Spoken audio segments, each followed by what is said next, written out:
Hi hello എല്ലാവർക്കും റാണീസ് റെസിപ്പിയിലേക്ക് സ്വാഗതം. ഇന്ന് ഞാനിവിടെ ഉണ്ടാക്കുന്നത് ഒരു ഈവനിങ് സ്നാക്കാണ്. അതിന് വേണ്ടി 6 രസകദളിപ്പഴം ചെറുതായി കട്ട് ചെയ്തെടുത്തിട്ടുണ്ട്, 1 കപ്പ് ഗോതമ്പ് പൊടി, 2 table spoon grated coconut, 3 table spoon പഞ്ചസാര, 1 പിഞ്ച് ഉപ്പ്, 1/4 ടീസ്പൂൺ ഏലക്കപ്പൊടി. നമുക്കിത് എങ്ങനെയാണ് ഉണ്ടാക്കുന്നതെന്ന് നോക്കാം. ഒരു മിക്സിയുടെ ബൗൾ എടുത്ത് ഈ പഴം ഇട്ട് കൊടുക്കാം.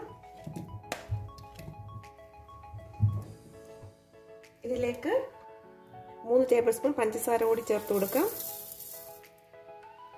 നമുക്കിത് നന്നായി ഒന്ന് അരച്ചെടുത്ത് കൊണ്ടുവരാം. ഇതിപ്പോൾ ഞാൻ അരച്ചെടുത്ത് കൊണ്ടുവന്നിട്ടുണ്ട്. ബൗളിലേക്ക് ഇങ്ങനെ ഒഴിച്ചു കൊടുക്കാം.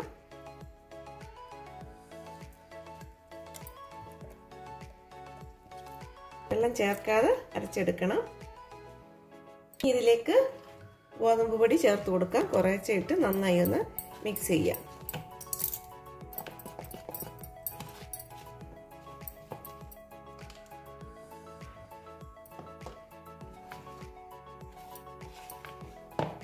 ഇതിപ്പോൾ മിക്സ് ആയിട്ടുണ്ട്. അപ്പോൾ മിക്സിങ് ശരിയായില്ലെങ്കിൽ കുറച്ച് തണുത്ത പാൽ കൂടി ചേർത്ത് മിക്സ് ചെയ്താൽ മതി.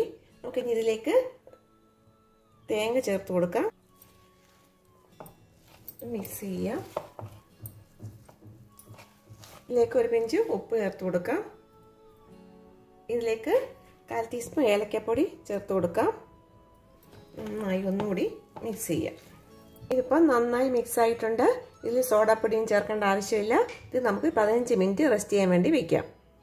ഇതിപ്പം 15 മിനിറ്റ് കഴിഞ്ഞിട്ടുണ്ട്. നമുക്കിതൊന്ന് ഫ്രൈ ചെയ്തെടുക്കാം. പാൻ വെച്ച് കൊടുക്കാം.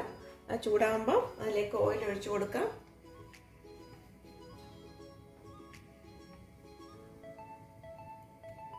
ഇപ്പോൾ ഓയിൽ ചൂടായിട്ടുണ്ട്. നമുക്ക് അതിലേക്ക് കുറേശ്ശെ എടുത്ത് ഇട്ട് കൊടുക്കാം.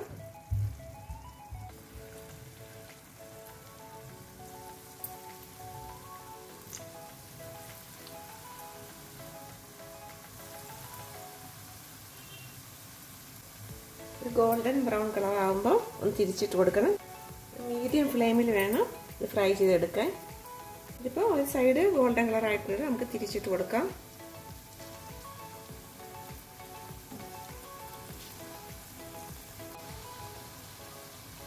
ഇതിപ്പോൾ റെഡി ആയിട്ടുണ്ട്. നമുക്കിത് എടുക്കാം. ഇങ്ങനെയെല്ലാം ഉണ്ടാക്കിയെടുക്കാം. സിമ്പിളായിട്ടുള്ള ഈവനിങ് സ്നാക്ക് ഇവിടെ റെഡി ആയിട്ടുണ്ട്. ഇതൊരു ഹെൽത്തി സ്നാക്കാണ്. ഇത് പഞ്ചസാരയ്ക്ക് പകരം ശർക്കര വേണമെങ്കിലും ചേർക്കാം. എല്ലാവരും ഇത് ഉണ്ടാക്കി നോക്കണം. ഉണ്ടാക്കി നോക്കിയിട്ട് ഫീഡ്ബാക്ക് അറിയിക്കണം. എല്ലാവർക്കും ഇഷ്ടപ്പെട്ടാൽ ലൈക്ക് ചെയ്യണം, ഷെയർ ചെയ്യണം, സപ്പോർട്ട് ചെയ്യണം. അടുത്ത റെസിപ്പിയായിട്ട് കാണാം. ബൈ.